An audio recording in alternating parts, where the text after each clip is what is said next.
The morning sun glinted off the still water as Michael sipped his coffee on the back deck. He'd already received 3 quotes for the demolition, each contractor wincing at the same point during their inspection. The aging liner was beyond repair, and the metal frame showed concerning rust at crucial support points. Another season, and this thing could collapse, the most honest one had told him. You're making the right call. Michael's phone buzzed with a text from his daughter, Ali. Dad, please tell me you're taking pictures before they tear it down.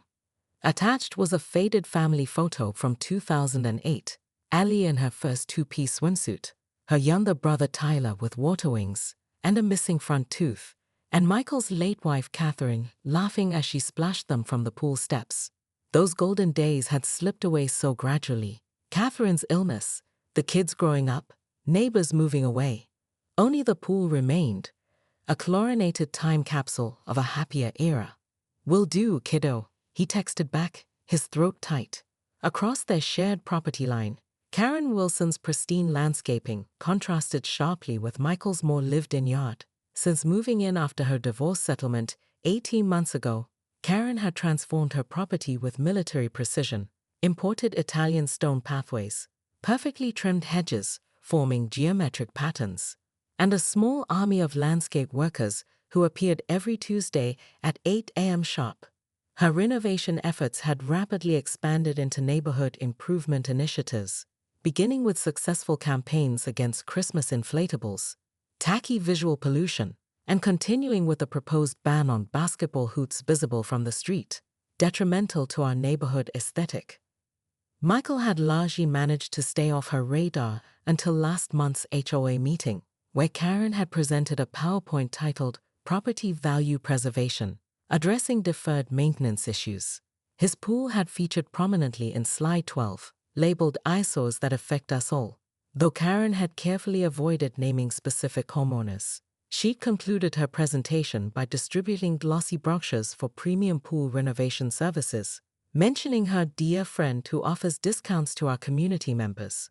What Michael couldn't see from his deck was Karen in her home office, on her 3rd conference call of the morning despite it being Saturday. Her laptop displayed split screens between property comps for the neighborhood and a meticulously detailed spreadsheet titled 5-Year Investment Recovery Plan.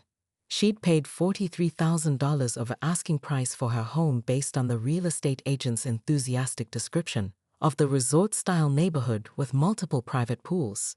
In Karen's mind, this constituted a binding community promise. When she noticed Michael measuring his backyard earlier that week, alarm bells had rung. A strategic walk to check her mailbox had confirmed her fears. She'd overheard him mentioning removal on a phone call. That same evening, she'd created a dedicated folder in her email labeled Pool Preservation Project and begun her research.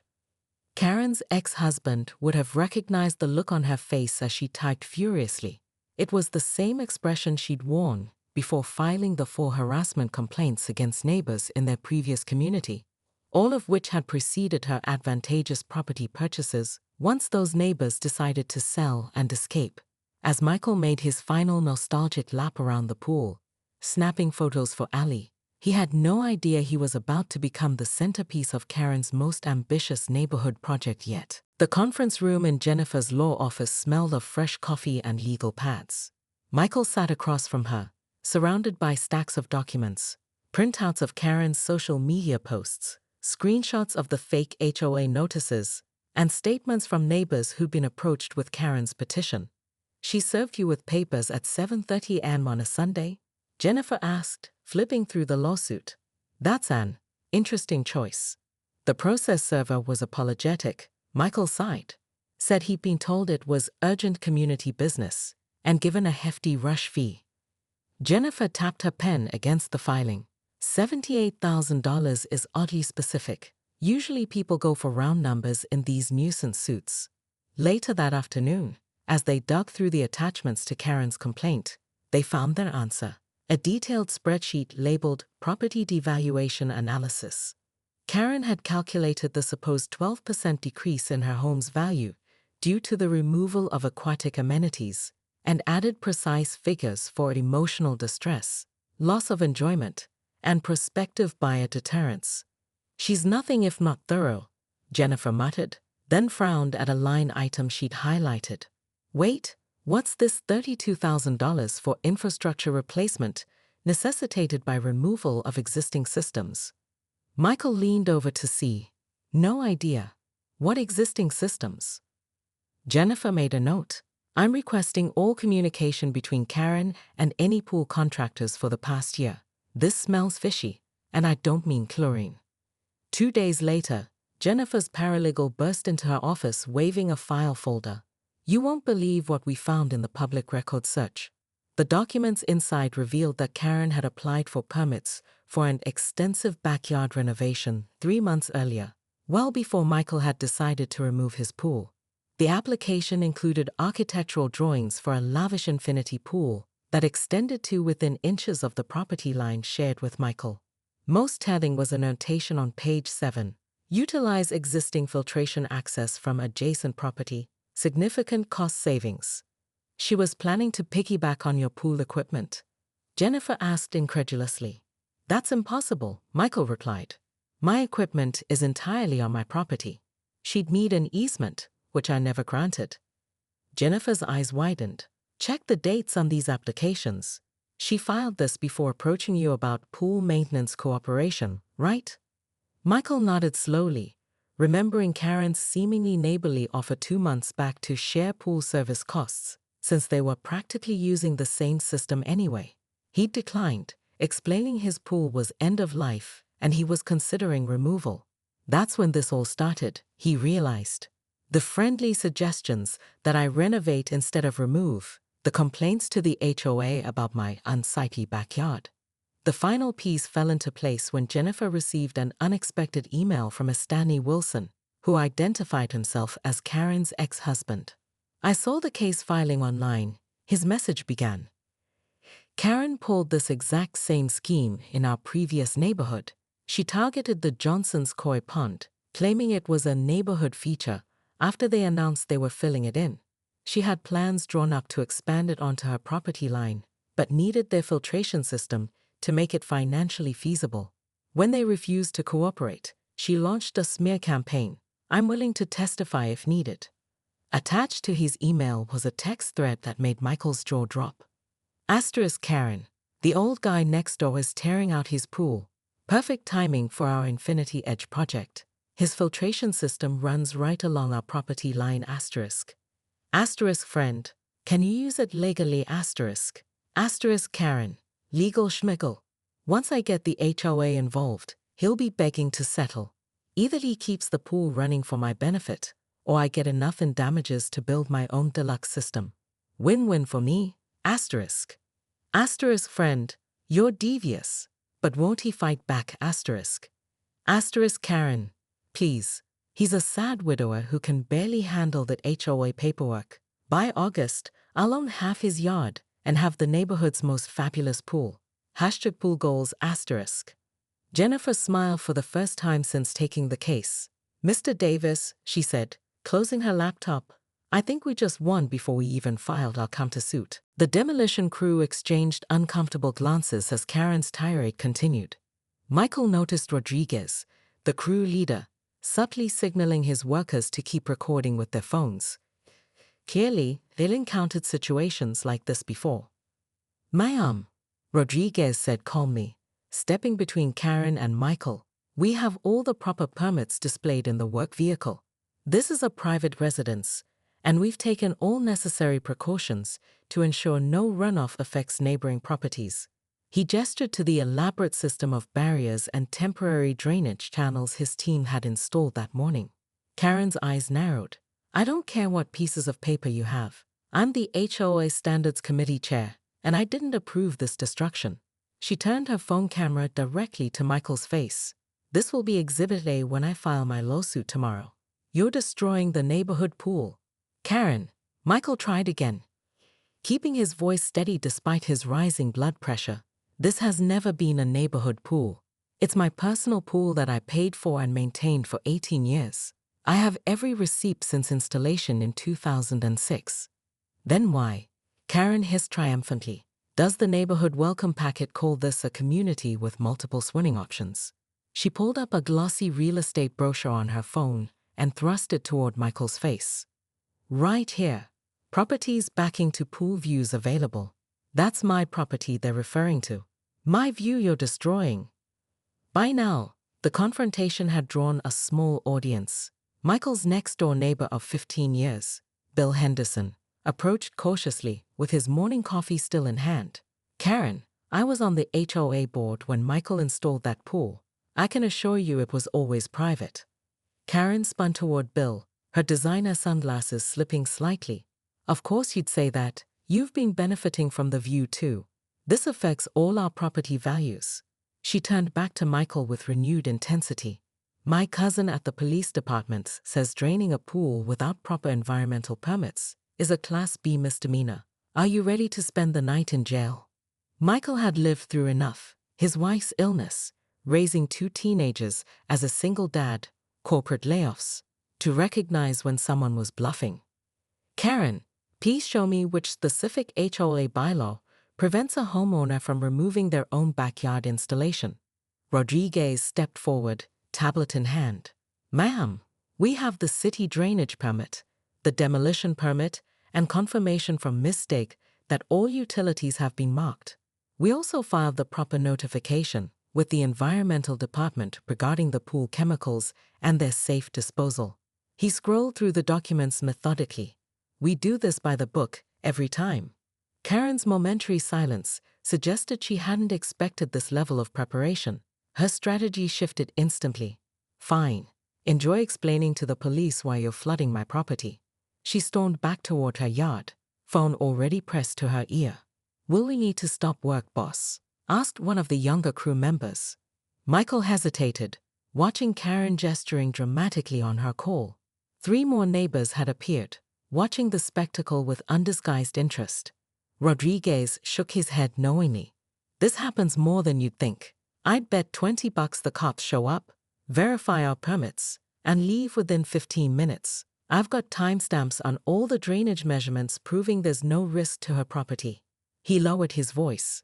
My sister-in-law works at City Hall. Your neighbor has filed 17 complaints against various homeowners in the past year. Not one has been upheld. Michael felt his tension ease slightly. Let's continue then. Good call. Rodriguez nodded, then turned to his crew. Guys, extra caution on the property line side. Document everything with photos every 15 minutes. Standard Karen protocol. The fact that a demolition company had a standard Karen protocol should have been Michael's first clue that this battle was just beginning. The courtroom fell silent as Karen's attorney, a young man named Trevor Phillips, who appeared increasingly uncomfortable with his client's case, attempted his closing arguments. Judge Coleman, a silver-haired woman with penetrating eyes and a reputation for zero tolerance of courtroom theatrics, watched him over her reading glasses with an expression that could only be described as skeptical. And so, Your Honor, despite the countersuit's claims, we maintain that Ms. Wilson acted out of genuine concern for community standards and property values, with no ulterior motive regarding Mr. Davis's pool equipment or counsel. Judge Coleman interrupted, her tone measured but sharp. Am I to simply ignore Exhibit 27C? Your client's text messages explicitly stating her plan to either force Mr. Davis to maintain his pool for her benefit or extract enough settlement money to build her own system. Trevor's face flushed. Those communications were taken out of context, Your Honor, and the permit applications filed 3 months before Mr. Davis even considered pool removal. The architectural plans showing connections that would require access to his property. The proposal to the HOA attempting to reclassify private property as community infrastructure. The judge removed her glasses. What context, precisely, would render these actions appropriate? In the gallery, Michael noticed Karen frantically scribbling notes to her lawyer, who seemed to be deliberately avoiding looking in her direction. When the judge delivered her ruling, the systematic dismantling of Karen's case was absolute. I find the plaintiff's claims not merely without merit, but deliberately constructed as part of a scheme to appropriate the defendant's property rights, Judge Coleman declared. Mr. Davis's countersuit for harassment, defamation, and abuse of process is granted in full, with damages totaling $62,000. But the judge wasn't finished. Additionally, I am referring this matter to the District Attorney's Office for review of potential charges related to document fraud, given Ms. Wilson's unauthorized use of HOA letterhead to issue fake violations and fines. Karen stood abruptly. This is outrageous. I was protecting our neighborhood. Ms. Wilson, Judge Coleman said with steel in her voice, you will be seated, or you will be held in contempt. This court has reviewed overwhelming evidence of your systematic harassment campaign, including attempted bribery of contractors to make false statements. Your behavior has been reprehensible, predatory, and transparently self-serving. As they left the courthouse, reporters from the local news station approached. The young journalist recognized Karen immediately. Ms. Wilson, are you the same person who organized protests against the Riverview Elementary School playground expansion last year, claiming it would create undesirable foot traffic? The media attention snowballed with devastating speed. By that evening, the station's website featured a story titled Serial Neighborhood Schemer Exposed in Court, detailing not just the pool case, but connecting it to Karen's previous community conflicts. Social media users quickly dug up and shared her history of complaints, protests, and property disputes across 2 different neighborhoods.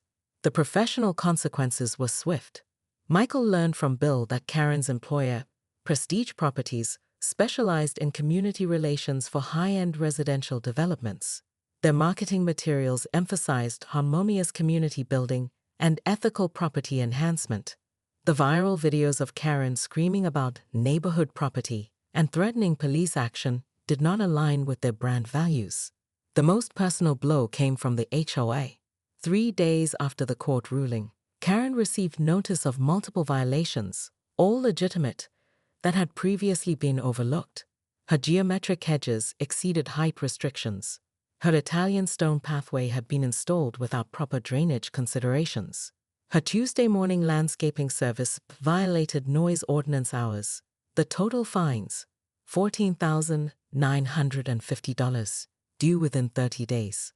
When Karen attempted to apply for a variance for her long-planned infinity pool, she discovered her case had become something of a cautionary tale at the city planning department. The review board cited significant concerns about property boundary respect and community impact, effectively killing her pool dreams with bureaucratic politeness.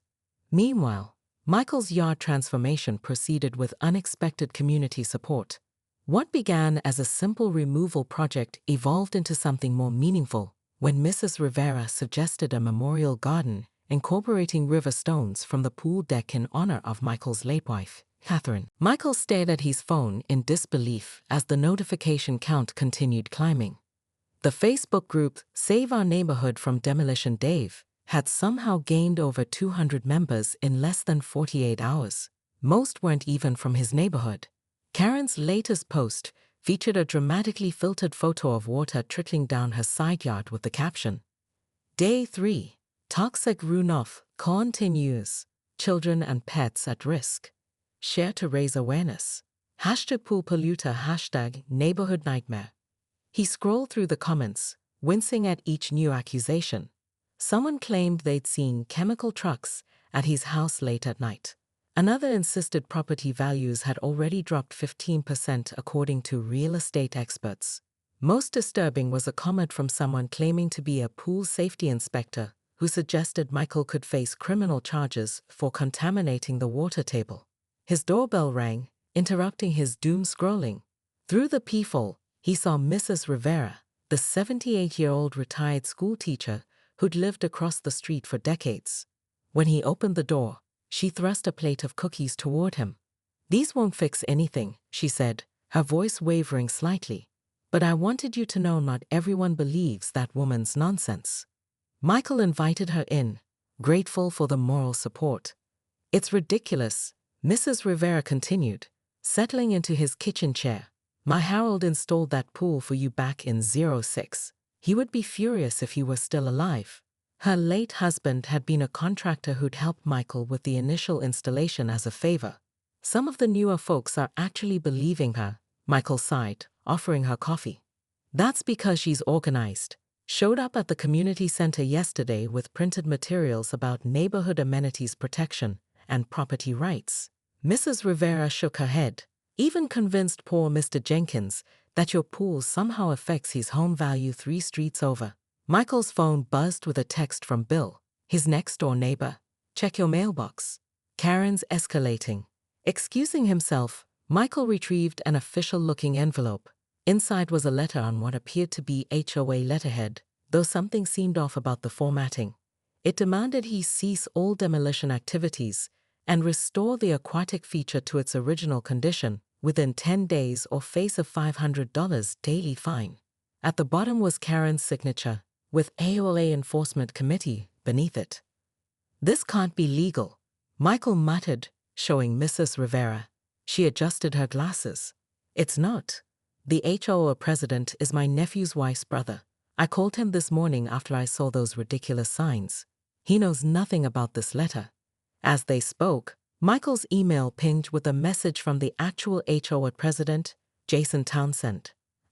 Michael, I apologize for the confusion. Karen Wilson has been distributing unauthorized communications using our letterhead template. She is not authorized to issue violations or fines. The board has called an emergency meeting for tomorrow night to address this situation. In the meantime, please know your pool removal is completely within your rights as a homeowner. On a personal note, my wife and I are embarrassed by this situation. Several board members have received concerning calls from realtors asking about the toxic waste situation in our neighborhood. We're trying to contain the misinformation. Jason. Michael forwarded the email to Jennifer, his attorney cousin. Her response came within minutes. This is textbook harassment and defamation. Document EVRITAN. Those lawn signs and unauthorized letters are gold for our case. Don't respond to NWTN. She sends without running it by me first. That evening, Michael watched from his living room window as Karen marched door to door with a clipboard, occasionally pointing dramatically toward his house. 2 neighbors appeared to be arguing with her, while others nodded along. The community was fracturing before his eyes. His phone rang. It was Rodriguez from the demolition company. Mr. Davis, sorry to bother you after hours, but I thought you should know. Ms. Wilson just offered my crew a bonus to tell the city inspector tomorrow that we saw chemical dumping on your property. What did your guys say? Michael asked, his stomach knotting. They refused, of course. We've got our reputation to protect. But sir, she's recording all her conversations with neighbors. You might want to warn your friends. Michael thanked him and hung up, realizing this had moved far beyond a simple property dispute. This was now psychological warfare, and he needed to prepare for battle.